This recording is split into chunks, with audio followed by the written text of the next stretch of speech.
Yes, the starting point of this report is the threat under which democracy is in the US since January the 6th, 2021. The assault on Capitol and the refusal to recognize the results of the presidential election by Donald Trump. As democracy is at stake, democracy needs support and needs the support of the middle class, which has always been key in the strength of democracies over the world. So the question of the middle class is at the center of the US economic equation. The question of the middle class, of its well-being, because inequalities are very high in the US. They have increased so much. They have really skyrocketed. They are the highest in the developed world among G7 or OECD countries.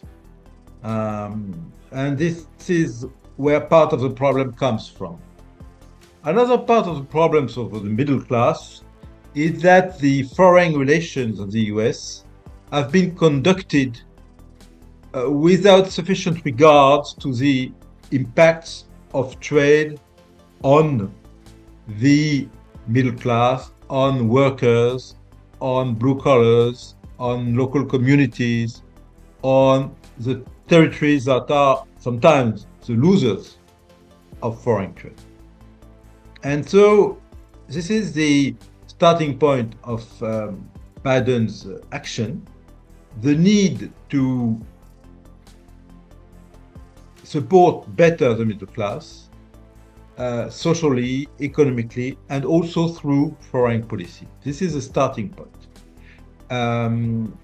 Against that background, Biden did many things.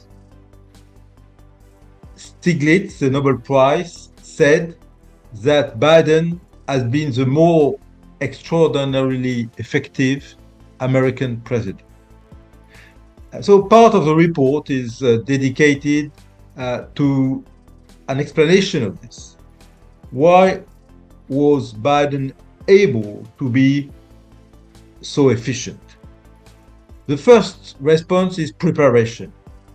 When he took office, of course, after January the 6th, it was January the 7th, 2021, he was extremely well prepared.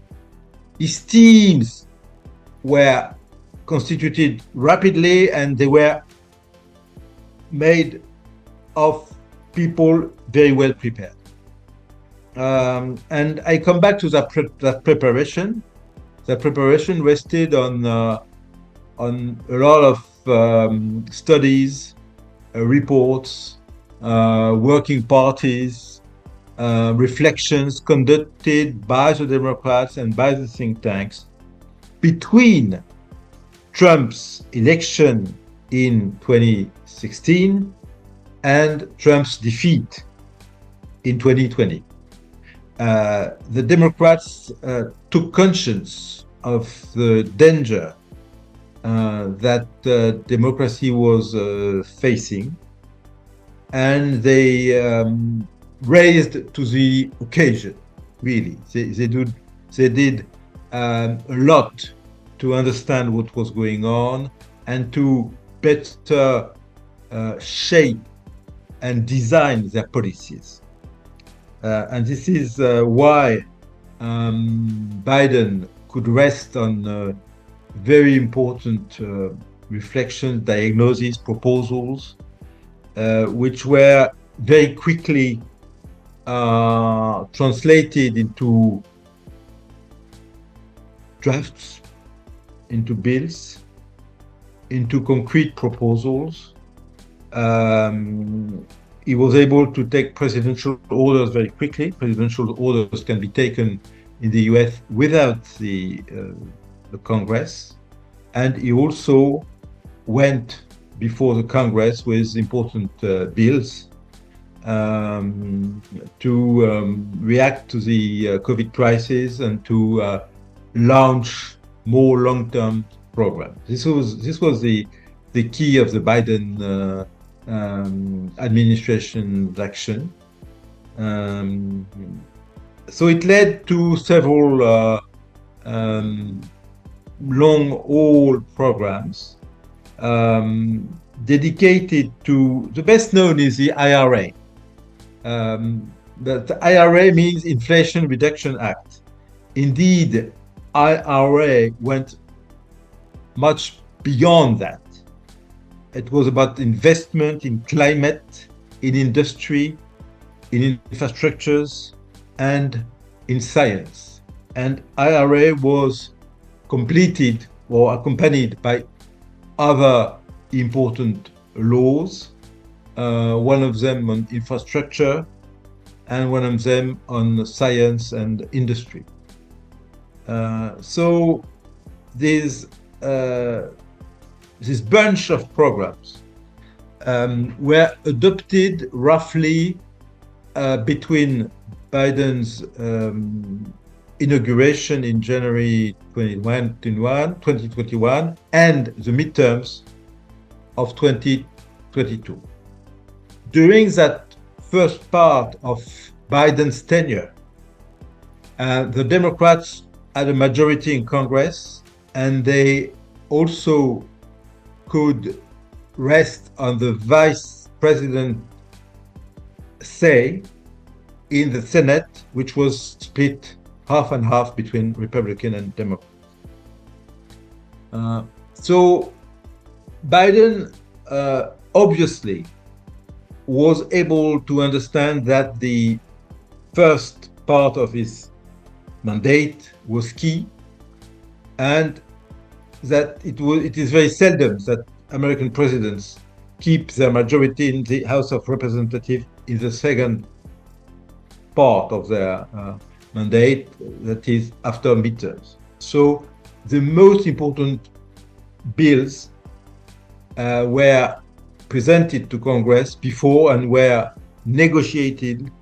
The president was very much involved in talking with congressmen, and so he was able to pass laws, some of them with a bipartisan support in Senate, which means that Biden was able to convince part of the Republican senators to vote for his bills and to pass the act, which is something very remarkable in the context of the American very much split off political scene. And it is also a feature of Biden's action. He has a lot of experience in Congress, and is able to talk to many senators and to enable them to take the record, to take information and to make their mind. And he's also able to give to them what the Americans say, pork and barrel. That is also action of the administration, spending in their constituencies, in their state, which is part of the American political life. So this is a very important achievement in itself, and also, of course, in the content of those programs. The money spent for long-term purposes is very important, and the investments are very well chosen, because some of them go to infrastructures, that is roads, railroads, pipes for water, bridges, that were in a great need of investment. Everybody recognizes that, and Trump so did. So when you put money in an era that is in bad need of such investment, you have a good chance to be effective. Second, money was given for public-private partnership in industry, and here too, the quality of the spending seems promising because the private sector, of course, does want to make profit and doesn't want to make bad investment. So the idea of private-public partnership, it had been already experienced during the COVID, in the search for vaccines. And so the private sector was very reactive to that. A lot was done for climate, which is important for the US if they want to be a leader in the world and if they want to be competitive in the green economy. So this is for the investment part. But there are also social actions that have been taken. For example, in health and education. In health, many Americans did pay a lot of money for treatments. So the condition of the Obamacare, so-called Obamacare, have been improved. The covering had been enlarged, and also the law now makes it possible for social insurances, health insurances, to negotiate with the big pharma so that the prices are more reasonable. The law has also introduced a cap on certain treatments. For example, for diabetes, patient could pay hundreds of dollars or even more each month. It has been capped to $35 a month by the law. Many things have been done also for better wages. Biden is a great supporter of unions. Unions are now popular in the US because there's a feeling that workers need to negotiate their wages better. And Biden is very supportive of the unions. He is also trying to reduce the contract clauses that are bad for the worker. For example, non-compete clauses. When you are a white collar, high ranking, of course you cannot leave your employers and go to another firm immediately if it's detrimental to the secret or to the customers relations of your firm. There are non-competition clauses. But in the US, such clauses are also used in contracts with non-qualified workers. For example, you work to McDonald's in a place and you are not allowed to go to Starbucks. There is no justification to that. And of course, this is reducing the bargaining power of the worker. And here too, the Biden administration has acted and is removing those clauses. It is saying that better competition is required. And this could be better for the worker. So there's a whole bunch of actions which are consistent. Some of Biden's project could not be adopted and implemented. For example, he couldn't increase income tax for the very wealthy. He wanted to do so above $400,000 a year. He could not because of the Senate, and he could not increase the corporate tax too. So there are some limits which of course reduces the impact on inequalities. So it's not everything perfect, but a lot has been done, and a lot has been done for the long term.